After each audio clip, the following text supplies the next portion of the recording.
En junio de 1835, el general Sarsfield, en una fulgurante expedición, se forjó ser virrey de Navarra, mientras por detrás iba creciendo la militancia carlista, que aún medio desarmada y medio desnuda, como reconocía Zumalacárregui, no les impedía vencer.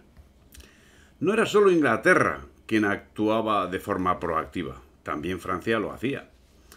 La primera acción en la que participó la Legión extranjera francesa fue la toma del castillo de Guimerá, en Lérida, en septiembre de 1835, donde fusilaron a los 80 carlistas que la defendían. Esto hizo que los carlistas nunca les dieran cuartel, fusilando a todo miembro de la legión que caía en sus manos, excepción hecha de los desertores, que, en número cercano al millar, acabaron conformando un batallón carlista denominado Batallón Argelino, que el año 1837 acabó combatiendo en Barbastro contra sus antiguos compañeros, a los que batieron de forma definitiva. A pesar de la oposición de Zumalacárregui, a pesar de la contraria relación de fuerzas y de armamento, y a pesar del decidido apoyo de Inglaterra y de Francia, el sitio de Bilbao pudo perfectamente haber terminado con la victoria apostólica. El motivo nos lo señala el propio embajador británico. El mismo Villiers señala que es muy peligroso dejar sin asesoramiento a un hombre tan tonto como espartero. No obstante, dadas las circunstancias, el resultado no pudo ser otro que el que se obtuvo. El día 15 sería herido Zumalacárregui, que abandonó el asedio para morir como consecuencia de la herida que no curó debidamente. El general inició un periplo y hasta el día 24 no le era extraída la bala, para morir poco después, a los 46 años de edad y tras 19 meses de campaña militar. Por su parte, el día 22, el ejército liberal comandado por Espartero, aun siendo más poderoso que el sitiador, se declara incompetente para arremeter a los sitiadores. 20 días duró el asedio a Bilbao. Zumalacárregui fue herido en una pierna el día 15 de junio y a consecuencia de la herida fallecería el día 24. Sería sustituido por Maroto, si bien bajo las órdenes de Eraso. Parece que la desconfianza en torno a Maroto comenzaba a estar presente en esos momentos. Con la muerte de Zumalacárregui, la situación sufre un cambio brutal. El teniente general González Moreno aplica una política militar distinta a la de Zumalacárregui, lo que comportó ventajas para los liberales, que bajo el mando de Luis Fernández de Córdoba alcanzarían una victoria decisiva en la batalla de Mendigorría, acaecida el 15 de julio. El 1 de julio fue el último día del sitio, haciendo su entrada en Bilbao el general Latre. Sin embargo, el 24 de agosto, las fuerzas del general Maroto estaban otra vez sobre Bilbao, ejerciendo un bloqueo que se mantuvo hasta el 7 de septiembre. En esta ocasión fue cuando por primera vez entró en Bilbao un batallón escocés perteneciente a la Legión Británica, de la cual habían desembarcado hacía poco en Portugalete como unos 5.000 hombres, guiados por el general Evans. La acción de Maroto en el sitio resultó deplorable, por lo que fue depuesto a raíz de la acción de Arrigorriaga, el 11 de septiembre de 1835, por haber abandonado al comandante general Moreno con 14 batallones. Pero la guerra tenía, además, otro ámbito, el de la propaganda. Los liberales acusaban a los carlistas de sanguinarios y los carlistas a los liberales de asesinos. Lo que resulta evidente es que, desde un punto de vista estrictamente humanitario, son condenables muchas acciones en uno y otro bando. No obstante, es necesario destacar que el liberalismo, de forma doctrinal, explícitamente expresado por sus ideólogos, defiende el uso de la mentira como elemento para alcanzar sus objetivos, mientras los apostólicos defendían que la verdad es la base de la libertad. Unos y otros circunstancialmente coincidirían en el mismo crimen, que si resulta execrable en ambos casos, para el caso de los liberales no pasará de ser un mal necesario, comprensible y aceptable, mientras para un apostólico será la condenación eterna. No es pequeña la diferencia. ¿Qué había sucedido durante estos meses de intensa actividad en el Frente Norte? La dedicación que el gobierno liberal había destinado a defender Bilbao implicó que a partir de la primavera llegasen los mayores éxitos de Cabrera, algo que, unido a la represión del gobierno, significó el refuerzo de las partidas, que se incrementaban constantemente con desertores isabelinos y voluntarios, los llamados peseteros. de las poblaciones. La falta de voluntarios era el talón de Aquiles de los liberales. Para combatir a España no les bastaba la ayuda británica e Inglaterra necesitaba, para justificar su acción, que una parte importante del pueblo español tomase partido por el liberalismo. Por ello, el 24 de octubre de 1835, Mendizábal, que había sido impuesto por Inglaterra, presentó lo que sería Real Decreto por el que se llamaba a las armas a los varones comprendidos entre los 18 y los 40 años. Y es que, a lo que parece, las instrucciones que traía Mendizábal eran muy concretas. La desamortización era solo un capítulo de los cambios que debía realizar. Y es que el propio gobierno británico no era en modo alguno ajeno a estos cambios y el embajador Jorge Villiers tuvo un papel destacadísimo en el nombramiento de Mendizábal como presidente del Consejo de Ministros. Ante ese giro de los acontecimientos y la perentoria necesidad de la hacienda pública, se llegó a un principio de acuerdo por el que España recibía un empréstito de Gran Bretaña, consiguiendo en contrapartida el permiso para la entrada de sus algodones en el mercado español mediante el pago de unos derechos de aduana que a su vez serían utilizados para proceder a la amortización del empréstito y otorgar indemnizaciones a los principales fabricantes de Cataluña para impedir su oposición al Tratado General de Comercio. Pero las acciones de Mendizábal conocieron distinta respuesta. Si la desamortización resultó un éxito en el campo del reclutamiento de voluntarios, no sería exactamente así. Esta acción ocasionó el efecto contrario, el incremento de los ejércitos apostólicos, mientras que los liberales, a pesar de las multas, apenas lograron alcanzar el 50% del objetivo propuesto, propiciando además las quejas de los jefes militares que resaltaban la falta de preparación y de armamento en los quintos recién incorporados, lo que se agravaba con la recepción de armamento de calibre distinto al de los cartuchos. A pesar de todo y al objeto de librarse de las levas liberales, de las 4 provincias de Cataluña se fueron casi todos los mozos sorteables a engrosar las facciones carlistas. Y lo mismo sucedió en muchos pueblos de las 3 provincias de Aragón, en Castellón, en Cuenca, en Ciudad Real, en Toledo y Logroño y en Galicia entera. Estos resultados adversos hicieron reaccionar a los liberales de forma contundente. En principio, la respuesta del gobierno fue imponer a los pueblos una multa de 4.000 reales por cada uno de los mozos que se ausentasen, cuando ellos o sus padres no tuviesen medios de satisfacerlos. Pero no quedaría ahí el asunto, pasando a ejercer una acción represiva de puro carácter terrorista. Así, el 29 de noviembre de 1835, Mina publicó un bando por el que no solo se impuso la pena de muerte a los que de cualquier manera suministrasen o condujesen víveres a los carlistas, sino a los que tuviesen correspondencia con ellos, fuese del tipo que fuese, a los alcaldes y párrocos de los pueblos y a las personas principales de cada una de las familias que habitasen las ventas o casas donde se alojasen los carlistas. El gobernador de Manresa, Carbó, fue acaso todavía más allá.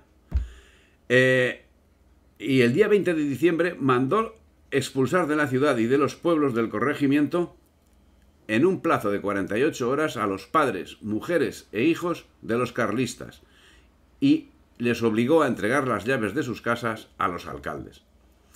Por su parte, la prensa liberal, que se manifestaba incapaz de ocultar la realidad con su información sectaria, optaba por atacar.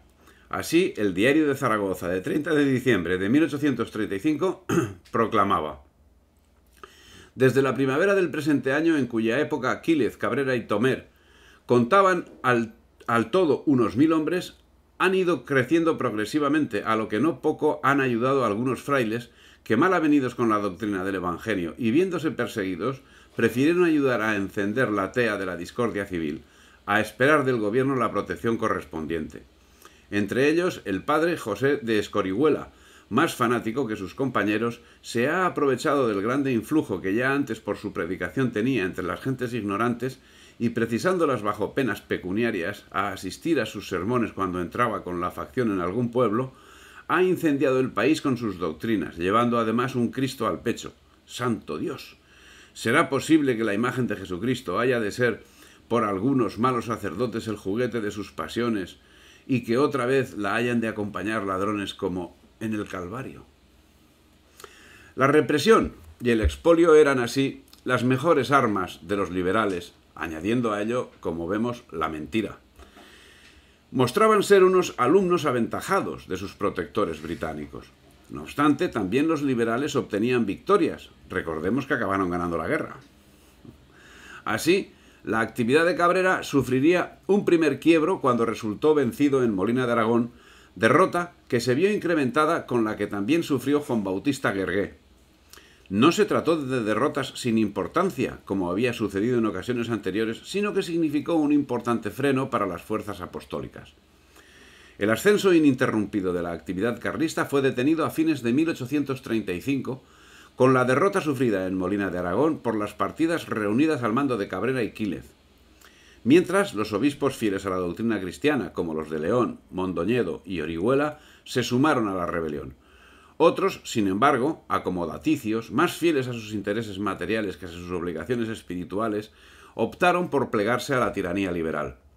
La acción de los obispos apostólicos significó un varapalo para los liberales, que además de las persecuciones se quejaban, manifestando que la conducta de estos obispos halló imitadores entre los canónigos. Pero el mayor número siguió el partido de la reina, y aunque no siempre de buena voluntad, y aunque resistiendo pasivamente muchas veces las órdenes emanadas del gobierno, devoraron en silencio sus quejas y respetaron las reformas que se decretaron. Ojalá pudiéramos decir otro tanto de los frailes. Dejando aparte el número de los venidos de otras provincias, contando solamente el comportamiento de los de Valencia y Aragón, tenemos que decir que en su mayoría favorecieron la causa de don Carlos y ayudaron grandemente los planes sanguinarios de Cabrera. Todo indicaba que, a pesar de haber perdido el genio de Zumalacárregui, cabía una esperanza. Y esa esperanza se llamaba Cabrera. El 29 de marzo de ese año, las tropas de Cabrera ocupaban Liria, amenazando Valencia, y en julio, ante una nueva amenaza de partidas carlistas, se produjo un motín en la capital similar al de los sargentos de la Granja, que sirvió para proclamar el 10 de agosto la Constitución de 1812. Pero esa esperanza sería minada desde el principio. Al resultar infructuosas las intentonas británicas por sobornarlo económicamente, se buscó la forma de asesinarlo, a Cabrera. Y al fallar también en estos intentos, se procedió a algo peor. El 16 de febrero de 1836 fue fusilada, sin juicio, la madre de Cabrera por orden del brigadier Nogueras, encargado de combatir a Cabrera, con el visto bueno del gobernador de Tortosa, Antonio Gaspar Blanco, y de Espoz y Mina, capitán general de Cataluña. Naturalmente, ante semejante salvajada, los ingleses, que habían sido los inductores de todas las artimañas llevadas a cabo contra Cabrera y eran directores de las operaciones del gobierno cristino, dieron una dura reprimenda a sus protegidos, lo que ocasionó la dimisión de Espoz y Mina. Por su parte, Cabrera, que era conocedor del arresto de su madre, con cuya ejecución fue amenazado, cumplió con su particular contraamenaza de fusilar a 4 mujeres relacionadas con familias liberales si su madre era asesinada. La sentencia fue cumplida en Valderrobles el 27 del mismo mes. El asesinato de la madre de Cabrera no fue un hecho aislado. Las represalias liberales eran comunes contra los familiares de los guerrilleros carlistas, a quienes se hacía responsables de los actos de sus parientes.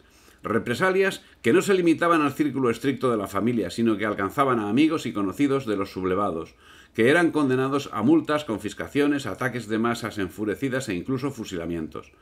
Tampoco eran raras las concentraciones de liberales ante las casas de los apostólicos, llamados absolutistas por los liberales, a los que se amedrentaba gritando amenazas. Todo esto empujó a muchos de ellos a unirse a las partidas rebeldes a fin de salvaguardar su seguridad personal. De hecho, existía la conocida como Junta de Represalias, que no dudaba en ejecutar a los prisioneros carlistas. En lo militar, esta barbaridad significó la consolidación de Cabrera, que procedió entonces a establecer en Cantavieja una maestranza de artillería y una fundición, junto a un taller para la elaboración de pólvora y balas y otro de reparación de armas, así como el boletín del ejército, elementos esenciales para acometer el asedio a las plazas fuertes. Era un paso de suma importancia para la consolidación del levantamiento. Pero no duraría mucho la ilusión, ya que la expedición que las tropas carlistas hicieron al sur significó la pérdida de posiciones en Aragón y en concreto la plaza fuerte de Cantavieja, que sería reconquistada el 27 de abril del siguiente año. Cabrera volvió de la expedición habiéndose enfrentado al mariscal Miguel Gómez, que lo había arrastrado a través de Villarrobledo hasta Cabra y luego hasta Trujillo, donde tuvo conocimiento del sitio de Cantavieja. Pero el enfrentamiento de Cabrera con las altas estructuras del pretendiente acabó con la exclusión de Cabrera, que fue enviado de vuelta a Aragón con una pequeña escolta. Pero Cabrera era un caudillo de primer orden, por lo que en su retirada compuso un ejército de 900 infantes y 400 jinetes con el que pretendía desplazarse a entrevistarse con el pretendiente, pretensión que no pudo llevar a término como consecuencia de haber sufrido una derrota a manos del liberal Irribarren en Rincón del Soto, en La Rioja, y en Arévalo de la Sierra, en Soria. La ofensiva apostólica estaba ahora encabezada por Cabrera en el Maestrazgo, pero la acción no cesaba en el norte. Así, el 23 de octubre del 36 se inicia el segundo sitio de Bilbao, que se mantendría hasta el 30 del mismo mes. Pero un tercer sitio llegaría a producirse 5 días después. El 17 de noviembre era tan evidente la toma de Bilbao que por la Secretaría de Estado del pretendiente fue cursada una instrucción relativa al modo de actuar al respecto. Pero el sitio se terminaba con la combinación de las fuerzas británicas con las de Espartero 2 meses más tarde. Los nombres británicos prevalecen en las acciones llevadas a cabo por los liberales. El coronel Bilde, comisionado del gobierno británico, sería comisionado para dirigir el ataque de las fuerzas liberales. El sitio de Bilbao había concluido, pasando los ingleses, con el apoyo de los liberales, a la ofensiva. Para coordinar la acción del ejército español y la armada inglesa se mandó una serie de comisionados, el citado Wilde, cuya intervención fue, en opinión de Gallardo, decisiva para la ruptura del tercer sitio de Bilbao. El apoyo de estos vascos permitió en mayo de 1836 que la Legión Británica se apoderase del puerto de Pasajes, donde desembarcó un destacamento de artillería de marina a fin de establecer una base para los barcos ingleses mientras durase la guerra. Al año siguiente participó también de forma decisiva en la conquista de Hernani, Oyarzún, Irún y Fuenterrabía. Prueba de la importancia que el gobierno español daba a estas fuerzas navales es el hecho de que en julio de 1837 aceptó la dimisión del almirante español Rivera, jefe de la costa del norte, como consecuencias de las desavenencias mantenidas con Hay, el enviado británico. El reconocimiento de los liberales quedó patente en el comunicado hecho por Espartero el 25 de diciembre, donde reconocía que sus deseos no se hubiesen cumplido sin la cooperación de los súbditos de su Majestad Británica y de su celoso representante en este ejército, el benemérito coronel Bilde. Justo les tributemos, decía, el cordial homenaje de gratitud y de reconocimiento, su voluntad decidida, sus importantes auxilios, su trabajo material, sus acertadas y oportunas indicaciones, han influido de tal modo que mi corazón se goza en ofrecerles este pequeño pero público testimonio de agradecimiento o de sometimiento. El reconocimiento a los británicos no quedaría solo bajo el título de Espartero, y con motivo del levantamiento del sitio de Bilbao, las Cortes Constituyentes emitieron un decreto en el que, entre otras cosas, decía el 21 de agosto. Primero, los defensores de Bilbao en general y las tropas de mar y tierra, tanto españolas como inglesas, que han hecho levantar el sitio de aquella plaza, han merecido bien de la patria. Este nuevo fracaso puso en evidencia, además de la realidad de dependencia de los liberales, la inoperatividad del ejército apostólico y su desmoralización. La situación nos la relata el príncipe Lichnowsky, alemán voluntario al servicio de la causa apostólica. Y dice, después de un sitio largo y mal dirigido, el rey se había visto obligado a renunciar a la esperanza de tomar Bilbao la noche terrible de Navidad de 1836 en Luchana. Villarreal, que mandaba el ejército, y el conde de Casaeguía, que dirigía el sitio, cayeron en desgracia. El ejército estaba desmoralizado por los recientes desastres y la desconfianza en los jefes había reemplazado al entusiasmo religioso y a la ciega confianza de que antes estaba animado. Se dejaron oír murmuraciones frecuentes y la población del país carlista comenzó a sentir el peso de esta larga guerra. Nos veíamos rodeados por todas partes de un fuerte ejército enemigo provisto de todo en abundancia, con un refuerzo de 12.000 ingleses, 6.000 hombres de la legión extranjera venidos de Argel bajo las órdenes de Vernelle y 3.000 portugueses. La flota inglesa, mandada por Lord Hay, tenía a disposición de los generales enemigos sus tropas y su material. Las fronteras francesas estaban guarnecidas con tropas de línea, gendarmes y aduaneros, y la línea del mar cubierta de cruceros de España y de Inglaterra. No era solo un parcial de don Carlos quien señalaba esta situación. El 1 de enero de 1837, la Diputación y Junta de Defensa de Bilbao emitió un manifiesto en el que proclamaba, decía: ¿qué fruto habrían producido los sacrificios y penalidades, el indomable denuedo, la copiosa sangre derramada, si los ejércitos del norte y de reserva, guiados por su bizarro e intrépido general en jefe, el excelentísimo señor don Baldomero Espartero, si los buques españoles e ingleses, si los marinos generosos de estas dos naciones no hubiesen arrostrado por libertar a esta plaza dificultades y peligros? En cualquiera de los casos, la desmoralización del ejército apostólico se mostraba evidente, y en ella no pesaba solo el fracaso de Bilbao. Las discordias creadas por los moderados, en no pocas ocasiones en connivencia con los liberales, corroían el movimiento patriótico, lo que posibilitó primero la falta de fe y ya en 1838 la derrota del general Juan Bautista Guergué en Peñacerrada, y tras ella, bajo el mando del general Maroto, el sometimiento del movimiento.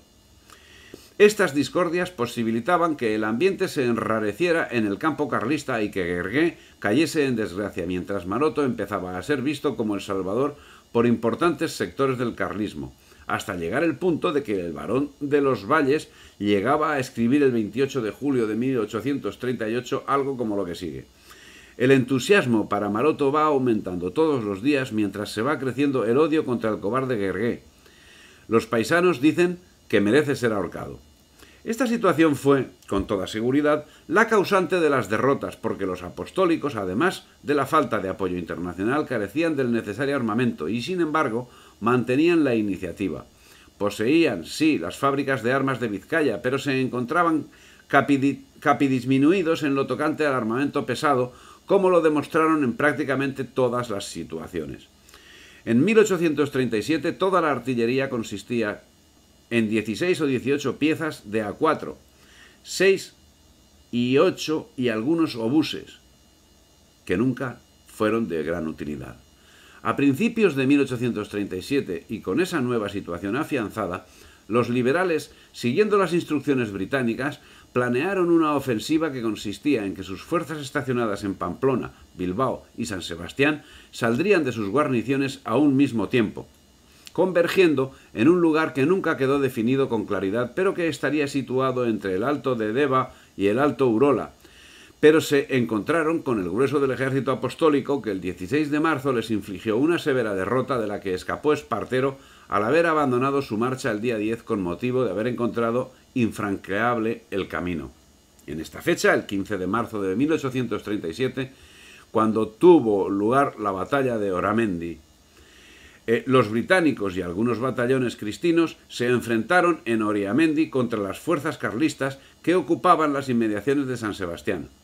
Jáuregui, que mandaba el flanco derecho de Evans, tomó al frente de 3 regimientos la posición de Oriamendi, pero las esperanzas de una victoria no iban a ser duraderas. A la mañana siguiente llegaron a la zona de combate las tropas del infante don Sebastián y la lucha se recrudeció. El general carlista Villarreal conquistó a la bayoneta las posiciones perdidas el día anterior y su empuje fue tan fuerte que varias compañías inglesas iniciaron una retirada desordenada. El movimiento se contagió rápidamente a todos los batallones británicos y a los pocos minutos la desbandada era general. Los carlistas los persiguieron de cerca, ensartaron con las bayonetas a cuantos legionarios se ponían a su alcance. Dejaban a un lado a los españoles para correr tras los ingleses, a los que mataban sin compasión. Muchos carlistas ostentaban luego las casacas coloradas de los que habían sacrificado. La legión perdió aquel día varios centenares de hombres, casi todos muertos, muy pocos prisioneros. Fue la mayor derrota que conoció en su breve historia. En el campo de batalla, además, gran cantidad de armas, bagajes y equipo. Alcalá Galeano anota que fue tan completa la derrota de las armas de la reina en aquella trágica jornada que estuvo a punto de caer en manos del enemigo o de ser pasada a cuchillo la división entera. Una compañía de infantería regular británica perteneciente a su armada con base en Pasajes salió desde San Sebastián para cubrir la retirada de sus compatriotas. Según Lichnowsky, los cadáveres con casacas rojas estaban amontonados, pero los ingleses no eran muertos solo por los españoles. Era tal la victoria que el general inglés Lacy Evans ordenó disparar contra los desertores liberales.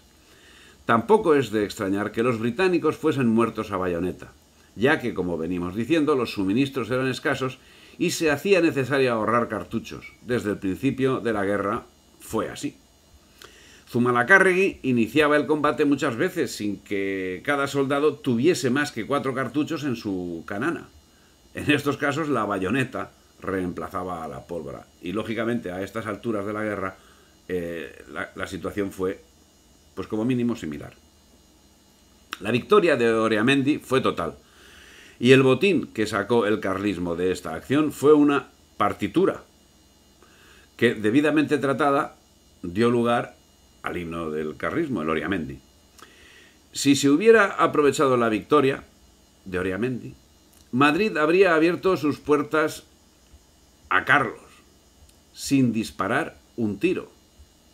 Por el contrario, se dejó escapar la fortuna y se dejaron pasar 2 meses en la mayor inactividad. ¿El por qué? Podemos pensar cosas raras. Los odios, las querellas, salieron a la superficie.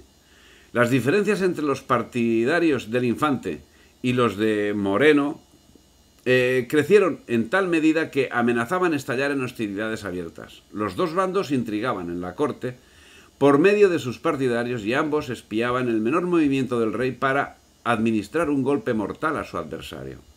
Pero la victoria de Oriamendi no fue aprovechada sino para componer un himno. ¡Qué triste!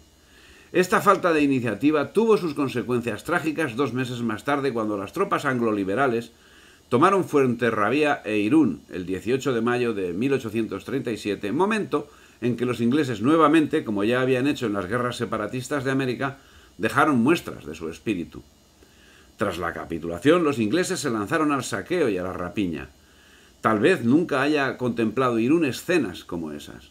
Alcalá Galeano los acusa de haber cometido hechos de bárbara crueldad, al tiempo que Alexander Somerville, soldado entonces de la Legión, habla de incidentes horribles y desagradables. Saquearon iglesias y casas particulares. Si encontraban algún carlista, lo pasaban inmediatamente por las armas, muchas veces disparando a bocajarro o ensartándolo en la bayoneta. Así perecieron muchos civiles inocentes. Pero los ingleses, conscientes de que aquella era su última oportunidad, querían tomar venganza de la derrota de Oriamendi. El 10 de junio de 1837 finalizó el contrato de servicio y los legionarios fueron licenciados. Para entonces quedaba ya menos de la mitad de los efectivos que habían salido de Inglaterra 2 años antes. Las muertes por enfermedad, las deserciones y las bajas en el campo de batalla habían reducido la legión a poco más de 4.500 individuos. Pero no acabarían ahí las peripecias de la Legión Británica, que protagonizaría un lamentabilísimo espectáculo de borracheras, despilfarro, miserias y abandono de la mismísima corona británica, que los embarcó en unos transportes que acabaron naufragando, no sin que antes dejasen de ejercer la piratería asaltando las poblaciones a las que arribaban. Era evidente que los liberales tomaban la iniciativa, más por falta de fe en sus adversarios, que no sabían aprovechar las ventajas, que por acciones propias. Los liberales tomaban la iniciativa, sí, salvo en el maestrazgo, donde Cabrera, a quien insultaban con el apelativo de el tigre del maestrazgo, llevaría una trayectoria fulgurante. Espartero contaba en esos momentos con el mando supremo del ejército isabelino, mientras los carlistas optaron por variar su estrategia militar, dedicándose a efectuar incursiones en Castilla, Andalucía, Santander, Asturias y Galicia, al objeto de procurar un levantamiento en todos los territorios. En esa campaña, el general Miguel Gómez llegó en sus incursiones hasta Cádiz y Segovia cayó en manos del general Juan Antonio Zaratiegui, llegando otras tropas aprovechando la sublevación de la Granja hasta las inmediaciones de Madrid, donde no acabaron entrando porque don Carlos ordenó la retirada en septiembre del 37. Fue en mayo de 1837 cuando don Carlos dio comienzo a su marcha sobre Madrid con los generales Villarreal, Sopelana, Cuevillas, Arroyo, Quílez, Manolín, Tarín y Moreno. El día 24 entraba en Huesca y el 27 en Barbastro. Posteriormente hizo una profunda incursión en Cataluña. ¿Qué posibilitó la toma de esta iniciativa que anunciaba ser decisiva? Parece determinante de la medida la sublevación de los sargentos de la Guardia Real en agosto de 1836, a consecuencia de lo cual la regente María Cristina entra en tratos con el aspirante don Carlos, con el que conviene la boda de su hijo mayor con Isabel II. Por su parte, el bando liberal en estas fechas de 1837 se debatía en un mar de enfrentamientos internos. El 15 de agosto, como consecuencia de los rumores que se habían hecho correr sobre la llegada de grandes remesas de dinero destinadas a pagar a las tropas, se sublevaba en Miranda el provincial de Segovia, que ya había dado numerosas pruebas de insubordinación, y asesina al general Ceballos Escalera, que trata de mantener el orden en Vitoria. Los francos de Zurbano y el regimiento de Almansa asesinan al gobernador militar, al jefe de la Plana Mayor y a varias autoridades civiles y militares, al tiempo que se dan gritos a favor de Zurbano, a la Aix y la Constitución. En Pamplona son los cuerpos francos quien, con el consentimiento del gobernador de la plaza, asesinan al general Sarsfield, el coronel Mendívil y diversos civiles. Ya en septiembre se subleva en Gallangos el primer batallón del regimiento de Mallorca, pero aunque son asesinados algunos de sus oficiales, el coronel logra establecer el orden pasando por las armas a los cabecillas. La situación no se estableció hasta el 30 de octubre, cuando Espartero reunió en Miranda de Ebro el batallón provincial de Segovia e hizo fusilar a los asesinos de Sarsfield delante de sus filas. Otros 36 soldados fueron enviados a presidio, mientras que los jefes y oficiales quedaron con licencia absoluta por no haber sabido contener tales excesos. A mediados de noviembre, el conde de Luchana penetró en Pamplona, que hasta entonces había estado bajo la autoridad de los carlistas. Por decisión de un consejo de guerra, fueron condenados a muerte los principales cabecillas de la insurrección y diezmados los cuerpos francos, medidas con las que se logró restablecer la disciplina democrática liberal. Mientras, las tropas de Zaratiegui toman Segovia. En Valladolid y en Burgos se forman dos batallones de voluntarios. Si te ha gustado el vídeo, dale me gusta, difunde y suscríbete al canal.